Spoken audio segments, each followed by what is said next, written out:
is Haley Cannada. Thank you all for being here today. Do you know who the King of Rock and Roll is? I have become a major fan and am very intrigued by the life of Elvis Presley, as I have completed ample amount of research on his life and career. I will supply information on Elvis's childhood, early career, full career, and the last years of his life. Elvis Presley was born January 8th of 1935 in Tupelo, Mississippi, to his parents, Vernon and Gladys Presley, who were poor. He also had a brother, Aaron Presley, who died at childbirth. Elvis was first introduced to music by attending church services and singing the gospel music. At 10 years old, he received second place at a local fair singing Old Shell, and for his birthday, he was gifted a guitar and began teaching himself music.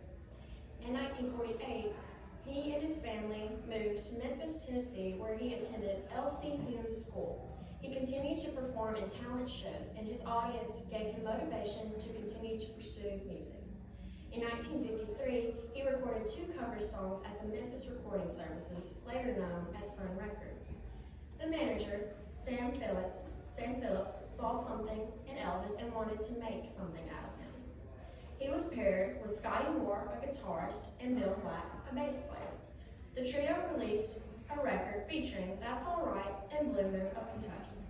This record sold 6,000 copies. They then performed at Louisiana Hayride, a radio broadcast, where they received more fame and fans. On August of 1955, Tom Parker, or Colonel Tom Parker, was hired as manager and promoter of Elvis. He was an immigrant from Holland who left his Dutch family to go to Memphis. He arrived in America by enlisting in the U.S. Army. The contract that Parker held for Elvis was worth $40,000, but Elvis only saw $5,000, and a sum of it went to Sun Records. For the entirety of Elvis's career, Parker stole more than half of his income, claiming it was to cover merchandise and necessary expenses.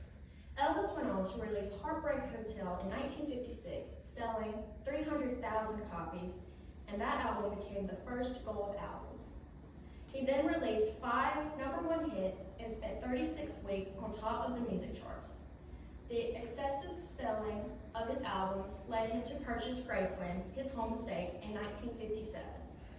During the late 50s, Elvis's performance style became controversial. It was labeled Elvis the Pelvis for his hip movements and dancing.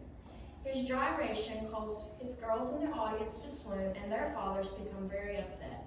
During his performance on the Ed Sullivan Show, cameramen were instructed to only film from the waist up to avoid upsetting their viewers. His performances were labeled as provocative. He was then drafted into the Army in 1958 after receiving the draft notice in 1957.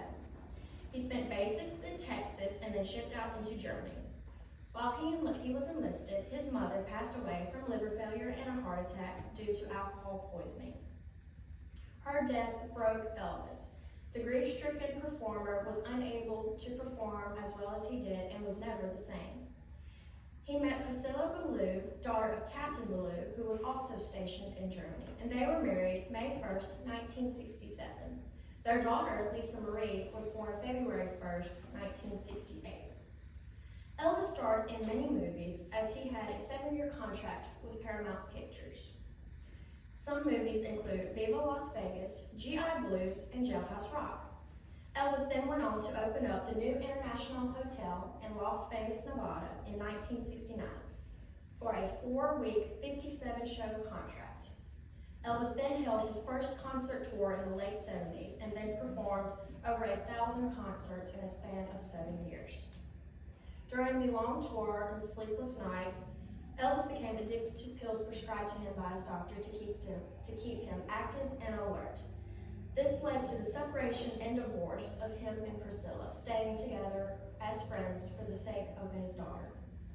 In the summer of 1977, some past friends of Elvis wrote and published a book about his recent drug abuse, entitled Elvis, What Happened?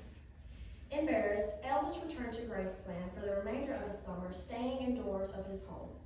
He feared for his career and canceled a 12-day tour as he was unable to perform. On August 16, 1977, Elvis was found unconscious in his bathroom by his recent girlfriend, Ginger Alden. He was unable to be resuscitated at Graceland and was taken to a nearby hospital where doctors failed as well. He was pronounced dead at 3:30 p.m. on August 16, 1977. Elvis Presley was 43 years old. An autopsy was performed where they found 14 different medications and a large quantity of 10 of those medications, 4 of which were at a very toxic level. This caused his heart and liver to be enlarged and scarred. For the funeral, 50,000 fans flooded the street from Graceland to the cemetery, where their bodies lay to rest. But the bodies of Elvis and his mother were moved to Graceland because of grave robbing. Graceland became a tourist attraction, and the memory of Elvis lives on through his music, movies, and fans. I have discussed the childhood, early career, full career, and last years of Elvis Presley. As I have mentioned, Elvis Presley was the most outstanding performer of all time, but the decisions he made cost him his life as well as his career.